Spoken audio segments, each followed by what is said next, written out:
Welcome to The Explainer. Ever wondered how a computer actually, thinks? How does it make a decision? Today, we're going to pull back the curtain on that very question. And don't worry, you can forget all about those intimidating lines of code. We're going to do this visually, breaking down the simple logic that really powers all software. Okay, so here's our game plan. We're going to kick things off with programming with pictures, then see how that stacks up against traditional coding. From there, we'll dive right into the good stuff, making simple decisions and then handling more complex ones. And to wrap it all up, we'll talk about how you can code with confidence. Let's get into it. All right, so let's kick things off by challenging a pretty common assumption. You know, when you think about programming, what comes to mind? Probably walls and walls of complicated text, right? Well, what if I told you there's a totally different way to do it? I know, it might sound a little weird, right? But the answer is a resounding yes. In fact, for a lot of people, using visuals is way more intuitive.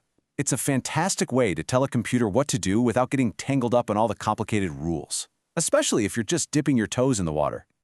So instead of typing out a bunch of commands, think of it like you're playing with digital building blocks. You're literally dragging, dropping, and connecting these visual pieces to build out your logic.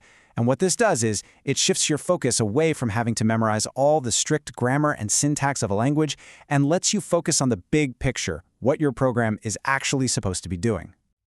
Okay, so you might be wondering, how does this whole visual thing really stack up against, the classic walls of text that we think of as coding? Let's put them side by side and really break down the differences. Now, what's so interesting here is the fundamental difference in how you're giving instructions. On one side, you've got traditional text-based code. That's kind of like learning a new language from a grammar textbook. You have to get all the rules right, all the punctuation, the syntax, before you can even form a sentence.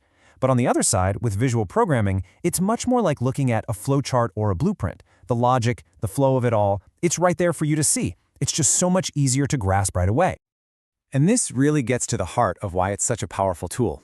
It's not just for beginners. Think about it. You can develop things way faster, right? You can quickly build and test out an idea, what we call rapid prototyping, and you can literally see the structure of your program. It lets you just experiment and be creative without constantly getting tripped up by a missing semicolon or a typo.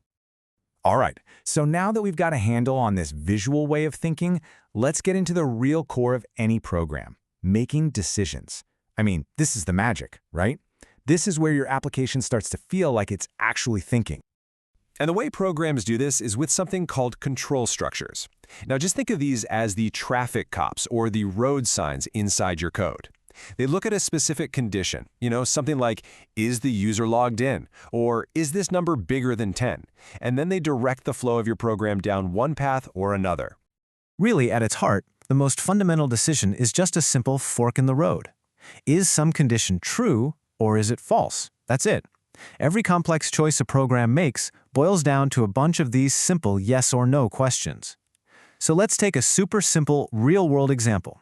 Did a student pass or fail a test? And this right here, this if, then, else logic, is the absolute bread and butter of making decisions in code. It's so straightforward. The program just asks a question. Is the score greater than or equal to 50? If the answer is yes, if it's true, it does one thing. It runs the then part. If the answer is no, it does something else. It runs the else part. Super simple, incredibly powerful, and you'll find it everywhere. And you can even get a bit more complex by nesting these decisions inside each other. So, for example, you could check if someone is old enough to get access. If that's true, then you check a second condition. Do they also have an ID? Only if both of those conditions are true does the program grant access. This allows for some really layered logic, but you have to be careful. If you start nesting too many of these, your code can get really messy and hard to follow pretty quickly. Okay, so that brings up a really good question. What happens when it's not just a simple yes or no? What if you have more than just two options? I mean, what if there are 3 or 4 or maybe even 10 different paths your program could take, all based on a single piece of info? Let's take assigning grades, for example. You could just chain together a bunch of if statements. If the score is an A, do this. Else if the score is a B, do that. Else if it's a C, and on and on. And look, technically that works, but it gets really long, it's kind of clunky, and it's just plain hard to read. Trust me, trying to find a mistake in a long chain like that is a real headache. So, is there a cleaner way to handle this? A way to check one thing against a whole bunch of possible outcomes? Oh, absolutely. And this is where a different kind of control structure really shines. It was designed specifically for this exact situation, to make your code way cleaner and easier to understand. It's called the select case statement. And the key difference here is, instead of that long, messy chain of separate questions, select case looks at just one thing. In our example, the grade, and then it checks it against a list of possible values. It's kind of like an old-school telephone switchboard operator. It takes the one incoming call and plugs it directly into the right line, instead of trying every single line one by one. It's way more efficient. I mean, just look at how much cleaner this is. It's so much more organized.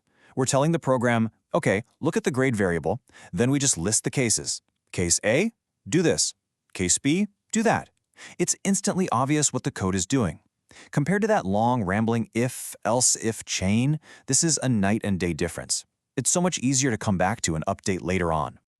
All right, to bring this all home, let's quickly go over a few best practices. Think of these as some simple rules of thumb that will make your decision-making logic way more solid, easier to read, and, believe me, a whole lot easier to manage down the road. So, let's walk through these. First up, if you're checking one thing against a bunch of different options, just like that grade example, go for select case. It's your best friend. It's just cleaner. Second, keep your conditions simple and readable. Seriously, if your if statement looks like a paragraph from a legal contract, you've gone too far. Break it up. Third, try to avoid nesting if statements too deeply. If your code starts looking like one of those Russian nesting dolls, that's a huge red flag that you should probably rethink your logic. Fourth, if you absolutely must have a complex condition, do yourself a favor and leave a comment explaining what on earth it's doing. Your future self will thank you. And finally, maybe the most important rule of all, test everything. Test every possible path, especially the weird edge cases. Don't just test A and F, test the score that's right on the line between a B and a C. Following these practices will save you so many headaches.